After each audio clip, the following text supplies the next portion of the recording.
মই দিছপুৰৰ পৰা নিয়ন্ত্ৰণত যিমানবিলাক চৰকাৰী অফিচ আছে সেইবিলাকত মই প্ৰথম লগাম কমি আহিছে অহা 3 মাহলৈকে স্মাৰ্ট মিটাৰ কনজাম্পশন নুঠে তাৰমানে ডাঙৰীয়া আপুনি স্বীকাৰ কৰিলে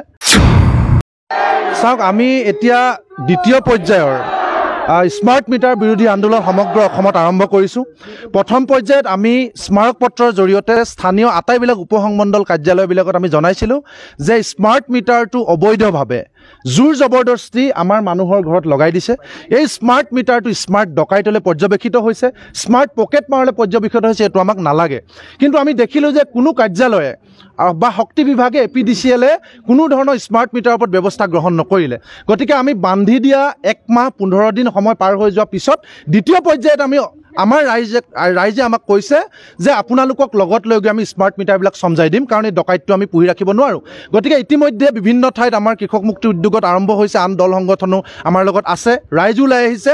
গতিকে আমি আজিৰ দিনটোতো ডিমৌ উপসংমণ্ডল কাৰ্যালয় আৰু গোলাঘাটৰ সৰুপথাৰ টেঙানী দুঠাইত আমাৰ কাৰ্যসূচী চলি আছে আমি স্মাৰ্ট মিটাৰসমূহ খুলি ঘূৰাই দিছোঁ আমাৰ স্পষ্ট কথা যে পুৰণি ডিজিটেল মিটাৰটো আমাক ঘূৰাই লাগে যিটো ডিজিটেল মিটাৰ 1350 টকা দি আমি কিনি লৈছিলোঁ যিটো ডিজিটেল ওয়াৰেণ্টি পিৰিয়ড শেষ হোৱা নাছিলে যিটো ডিজিটেল মিটাৰ ধুনীয়াকৈ আহি আছিলে আৰু এপিডিচিএলে স্বীকাৰ কৰে যে পুৰণি ডিজিটেল মিটাৰ আৰু নতুন স্মাৰ্ট মিটাৰটো ক্ষেত্ৰত এফিচিয়েঞ্চি বা কাৰেক্টনেছৰ ক্ষেত্ৰত কোনো পাৰ্থক্য নাই কেৱল মাত্ৰ তেওঁলোকে ৰিমোটৰ জৰিয়তে যাতে অফিচৰ পৰা আমাৰ মিটাৰটো নিয়ন্ত্ৰণ কৰিব পাৰে আৰু তেওঁলোকে যাতে ইচ্ছা কৰিলে আমাক ডিসকানেক্ট কৰি ভাবুকি দিব পাৰে সেই কাৰণে তেওঁলোকে এই দুটা সুবিধাৰ কাৰণে স্মাৰ্ট মিটাৰ লৈছে আৰু এই কথাটো যোৱাকালি মুখ্যমন্ত্ৰীৰ বক্তব্য একেবাৰে প্ৰতীয়মান যোৱালে যে মুখ্যমন্ত্ৰীগৰাকীয়ে বেৰেচালে কোবোৱা কথা কৈছে মুখ্যমন্ত্ৰীগৰাকীয়ে পোনপটীয়াকৈ এটাও শব্দ ক'ব নোৱাৰে তেওঁ কৈছে যে তেওঁক হেনো কোনোবা সাংবাদিকে ফোন কৰিছে যে আজি দুদিনৰ পৰা স্মাৰ্ট মিটাৰ কনজাম্পশনটো তললৈ নামি আহিছে মই কওঁ আপোনালোকক সুধিছোঁ আপোনালোকৰটো কমা নাই অসমৰ সাংবাদিকৰ কমা নাই কোন সাংবাদিকে তেওঁক জনালে এক আৰু দ্বিতীয় কথা হৈছে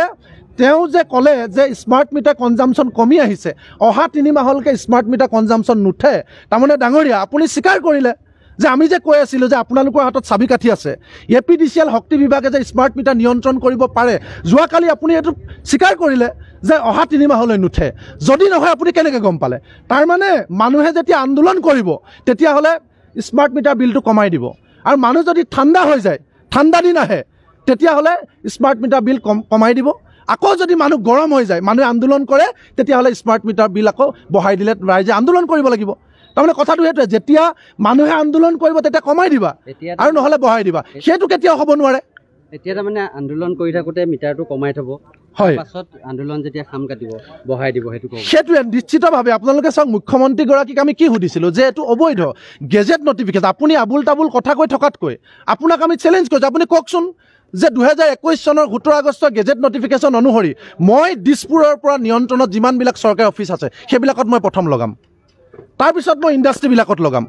আপুনি সেইটো সাহস দেখুৱাওক যে প্ৰথম চৰকাৰী অফিচবিলাকত মই লগাই লওঁ তাৰ পাছত মই বেলেগ চিন্তা কৰিম কিন্তু তোমালোকে ফ্ৰীকে কানেকশ্যন ল'বা তোমালোকে মাহেকৰ মূৰত বিল দিবা চৰকাৰে নিজৰ ঘৰত নলগাব চৰকাৰৰ লগত ভাল 2 নম্বৰী বাগানবিলাকত নলগাব আৰু সাধাৰণ মানুহৰ লগত টেটু চেপি দিব যিবিলাক মানুহক 250 টকা বৃদ্ধ পেঞ্চন লৈ কেলডুপকে জীয়াই আছে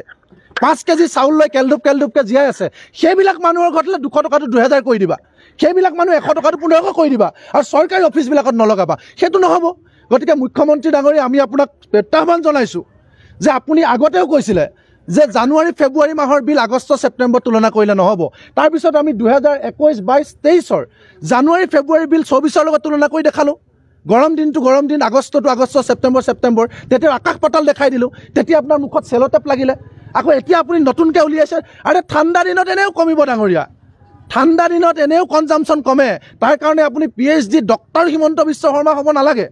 এইটো সাধাৰণ মানুহো জানে যে ঠাণ্ডা দিনত ফেন নচলাওঁ তাৰমানে ঠাণ্ডা দিনত কমাটোকে আপুনি কমা দেখুৱাই আমাক টুপি দিব বিচাৰিছে গতিকে এই কথা কেতিয়াও নহ'ব আমি মানি নলওঁ মুখ্যমন্ত্ৰীয়ে মিথ্যাচাৰ আশ্ৰয় লৈছে মুখ্যমন্ত্ৰীয়ে আচল কথাৰ পৰা এৰাই চলিছে কোম্পানী স্বাৰ্থত কথা কৈছে গতিকে আমাক স্মাৰ্ট ডকাইত নালাগে আমি আজি ঘোষণা কৰিছোঁ